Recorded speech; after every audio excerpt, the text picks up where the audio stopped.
In a land where the sun kissed the vast plains, there stood a village cradled by ancient trees. Through its heart flowed a river, shimmering like liquid moonlight under the stars. The elders spoke of this river with hushed reverence, for they knew its secret: the river could speak. Every child, from their earliest steps, learned the solemn warning. "Do not approach the river when night falls," their mothers would caution. "Its voice, though sweet, will charm you, but it always demands a steep price in return." The river's whispers carried tales of forgotten times, of fortunes gained and lost. Yet its true nature remained a mystery, a powerful force woven into the very fabric of their lives. The villagers respected its boundaries, understanding the delicate balance of their world. Among them lived a young man named Aid, whose spirit was as untamed as the wind.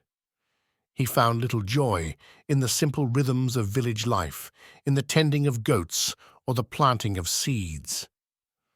His heart yearned for something more, a grand adventure that would lift him beyond his humble beginnings. The elders' warnings, instead of deterring him, only fueled his burning curiosity. He often watched the river from afar, its silver surface beckoning him with an irresistible allure. He imagined the power it held, the secrets it guarded, and the destiny it might offer. One night, when the moon hung full and luminous in the sky, Aid could resist no longer. He slipped silently from his family's hut, his footsteps light upon the dusty path.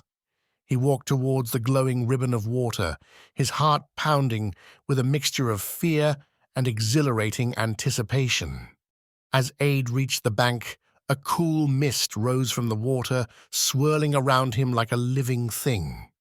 He leaned closer, his breath catching in his throat.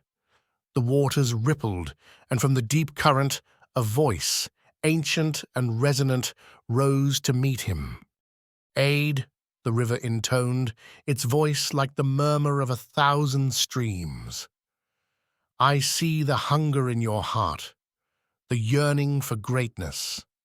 I can grant you strength beyond any man, riches beyond your wildest dreams, and the adoration of all who know you."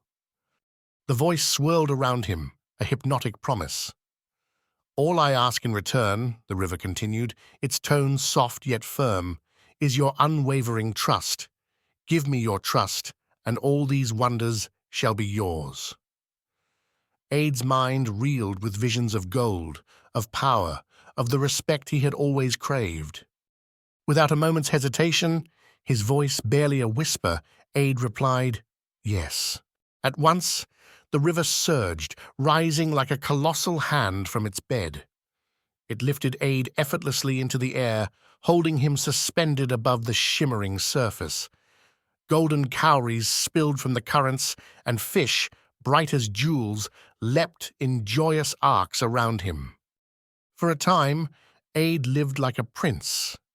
His hut transformed into a grand dwelling, his fields yielded bountiful harvests, and his cattle multiplied beyond counting.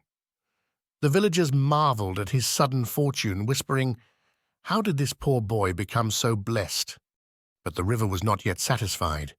Each night, its voice would call to Aid, growing subtly darker, more insistent. "Aid," it would whisper, "more. Give me more. The price is not yet fully paid." At first, the demands were small, almost negligible. A treasured bracelet, a prized goat from his herd. Then, the river asked for his finest harvest, then a portion of his family's ancestral land. Each time, Aid obeyed, his fear of losing the gifts outweighing his growing unease. One night, the river's voice deepened, becoming a chilling roar that echoed through the darkness. "Aid," it thundered, "the true price remains unpaid. Bring me your sister, your own blood, or all I have given will be taken back, and you will be left with nothing." Aid froze, the blood draining from his face. His heart, long dulled by greed, now ached with a terrible realization. How could he sacrifice his own kin, the innocent sister who looked up to him? His mind screamed in protest. He refused. The river roared again, a sound of pure fury. Its waters turned black, swirling like a tempest, churning with an unimaginable wrath. Everything Aid had acquired, his gold, his cattle, his grand house, was swept away in a single devastating night. When the first rays of dawn touched the land, Aid stood alone by the empty riverbank. The water had receded, leaving behind only mud and desolation. He was left with nothing but the bitter taste of shame and the crushing weight of his folly. The elders found him trembling, his eyes hollow with despair. They spoke softly, their voices filled with ancient wisdom. The river always speaks, Aid, but it never gives without taking. Remember, true wealth comes from the honest labor of your hands, not from false promises or fleeting magic. And from that day, Aid worked with humility, his spirit chastened. He never again sought quick riches, understanding the profound lesson etched into his soul by the whispering current. Greed is a river with no end. If you drink too deeply from its deceptive waters, it will surely swallow you whole.